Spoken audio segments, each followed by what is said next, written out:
Okay. Well, So Arsenal 2, Liverpool 2. And I'm smiling, but I'm smiling through gritted teeth, Craig, yeah, because I'll be real, it was a game of two halves, that old, phrase. It was a game of two halves. I thought you were awful first half, but I thought we were amazing. I thought Saka was unbelievable first half. Second half, 28 minutes into the second half, he'd had 3 touches. Yeah, we should have hooked him off at halftime or 20 minutes in. Second half, it was all Liverpool. We're dropping like flies with players that we've rushed back, mismanaged. Again, super duper mix at the wheel.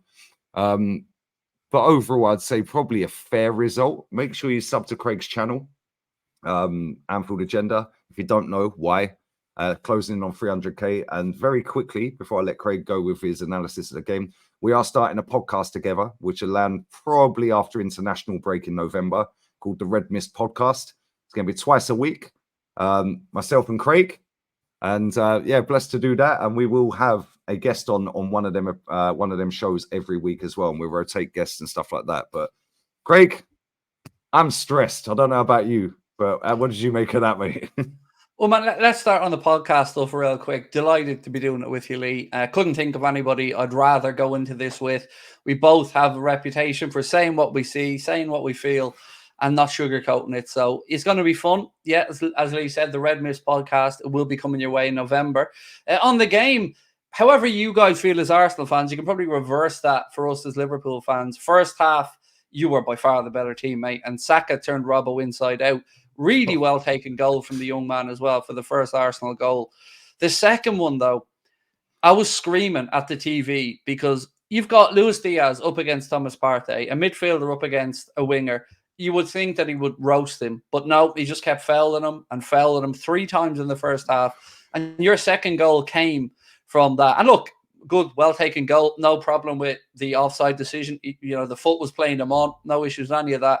So at halftime, I'm going in as a Liverpool fan, 2-1 down, thinking, can we rescue this game? And we found a way to do it. Now, that being said, I thought your stadium was magnificent today. And I did feel a little bit for you when your players started to unravel, because you could see the cramp, for instance, in Yuri and Timber.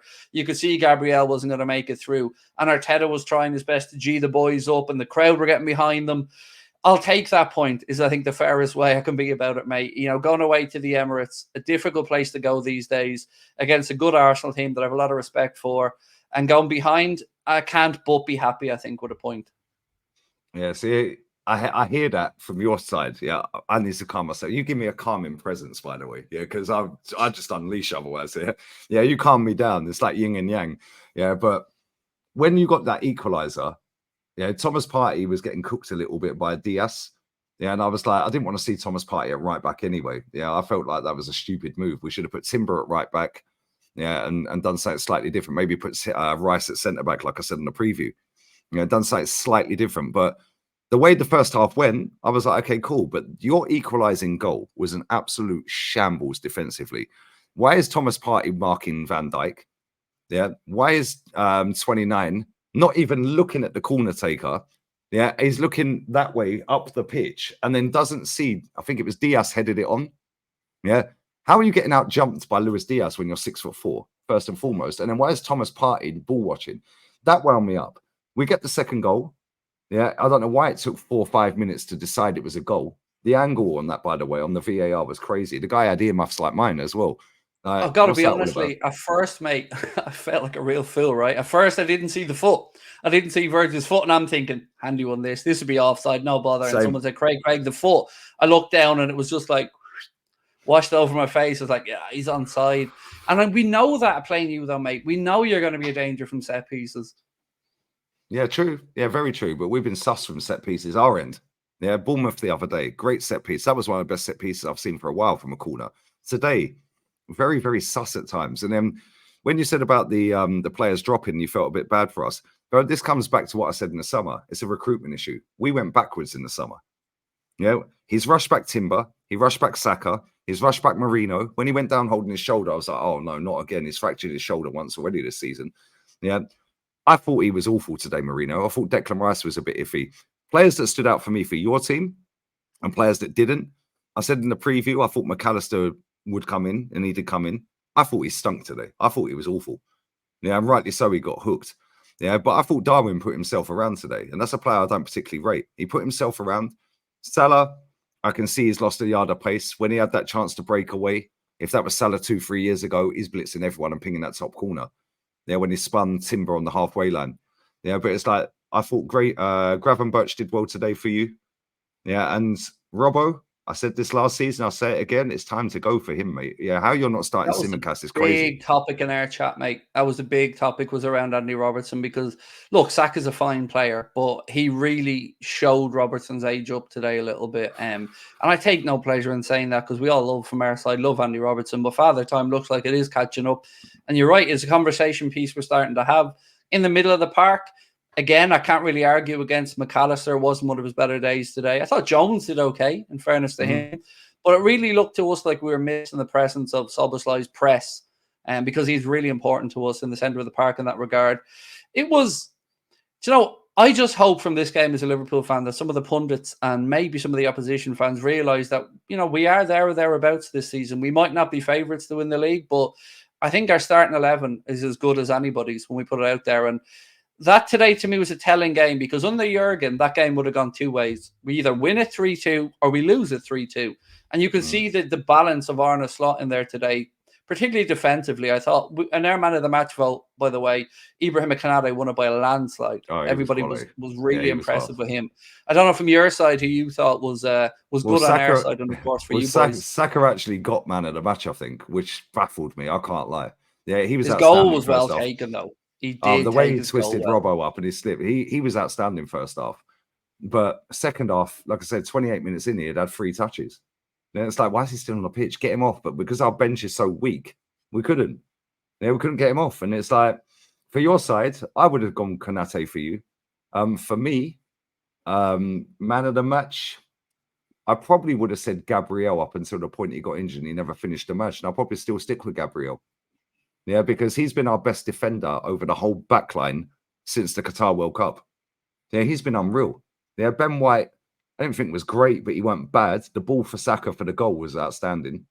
Yeah, but it's like, I look at it and I just see 2 teams that didn't want to lose the game today. Yeah, we had chances with Martinelli today where we could have blitzed down the wing. Yeah, and he's slowing down and coming back. Yeah, maybe that's what he's been told. But for me, I look at it and I think, like, your manager today, yeah, I thought the first half he got it wrong. Our manager second half got it wrong. And that's why neither of us win the league, unfortunately, Craig. Yeah, I look at it and I just see Man City, they've still not lost. They've got no Rodri, no KDB. They've got no Kyle Walker at the minute. They've got injuries as well to like other players like Oscar Bob. I just look at them and I just think they've got the best manager. They've got injuries as well, but they're finding a way. Yeah, if that was Man City we played today, they would have found a way to beat us. Yeah, if that was Man City playing you, they would have found a way to beat you. Yeah, whereas both of us, I think it was a little bit timid. Yeah, first half from you and second half from us. You look better second half, we look great first half, so on and so forth. But I just think like I hate this phrase, bigger fish to fry. Yeah, we have. A point's not the worst result. However, we're at home. Yeah, and we beat you last season. That's the big difference. Yeah, it is. It's like we have the to onus win them is on games. you to win it as the home team. Yeah, 100%. And it's like, I don't know, going forward, I don't know how bad the injuries are. I've not seen any of the injuries like in any of Arteta's press conference after the game, but he winds me up, Craig. Like, he really does. Yeah. And I just think like, I think a lot of people walked out of that stadium 10 minutes to go today. Yeah. And I thought that was telling. 10 minutes to go. The other day, it was 12 minutes to go. Like I said in the preview for with the Shakhtar game the other day. I think a lot more people are starting to wake up. I want to ask you one more thing before we wrap this, though.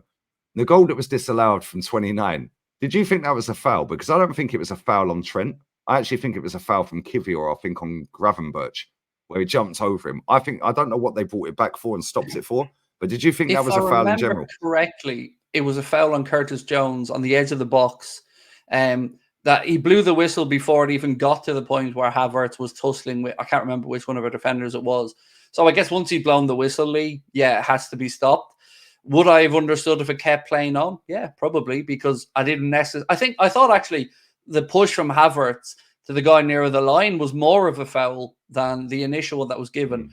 But he blew the whistle quite early on it. And look, I'm somebody that goes in on refs, mate. I don't like them. They've had too big of an impact in the league, but I thought he was all right today. Yeah, he's an Arsenal ref as well. He's won us 2 FA Cup finals. Bless up Anthony Taylor. But yeah, I thought he played the game well today. He let it flow at times. Yeah, but Yeah, I didn't know that he'd blown the whistle early because obviously I'm watching on mute. Yeah, the chat never said anything either. So I didn't know that. But I'm seeing a lot of people saying that it was a VAR robbery and stuff like that. I don't really go down that road. No, I just honestly, look at watching it. it, he blew the whistle. I don't want to exaggerate this. 3 seconds before maybe the ball went to Havertz, so he definitely 100% did blow the whistle. And once he blown the whistle, there's nothing VAR can do at that point. Once the whistle's blown, it stops. Nah, fairs. Um, Fairs. Very quickly, do you see yourself contending all the way to the end, or do you see this today as a little bit of a wake up call? Because like you weren't great today. I don't think either of us were, if I'm honest. I think a lot of stuff will have to go in our favor. Like I'm not sitting here expecting us to go and win the league title, but I think if we do some business in January, if we don't pick up too many injuries, there's a possibility of it. Is it the most likely outcome this season? No, City winning it again. Unfortunately, probably is. But I'd give anything for it to be you or us and not them, mate. Honestly, I would. I'd give anything. I've said this many times before. I've no problem losing if I feel like it's on a level playing field. Me and you have very different opinions on Man City and everything around that This club. is why this But at podcast is least going to I've be got amazing, respect. Craig. I've That's got why the respect podcast is for going to bang Arsenal, because the we club, mate. disagree on the Man City thing. Yeah. So, but no, listen, always appreciate your time. Shout your channel out, what you got coming up, going forward, the rest of this weekend and going into next week. Yeah, so tomorrow, a really interesting video that we do the day after each match. We get David Lynch, who's a former Liverpool employee, former Liverpool media employee, who comes on. He's a journalist. We talk about the game. We look ahead to the transfer window. We talk about contract situation, which is probably the biggest thing at the minute. So, yeah, if you come across, we're live every night at 8:45. Most importantly, though, don't forget, keep an eye out. The Red Mist podcast, myself and Mr. Gunner, going to be telling it like it is. A lot of, do you know what? Before we go, Lee, I didn't give a name out today, but I absolutely said that there is one very, very cunning, cheating little SOB out there buying up subscribers, and we'll let people figure it out for themselves. But I'm not happy about it, mate. I'm not happy because there's people like me and you and others working their ass off to get where we want to get. It's hard enough to get subscribers in this game without somebody buying them and trying to steal your bread out of your mouth. So that's pissed me off rightly. Yeah, facts. Absolute facts. Make sure you sub to Anfield Agenda. Craig, always a pleasure talking football with you. And I'm sure, yeah, we're going to clash on the Man City talk when we get to that on the podcast. But make sure you sub to Craig, sub to me. I'm literally millimeters from 104, by the way, 46 away. I'm sure that'll be done tonight. And yeah, we're out. A draw was probably fair.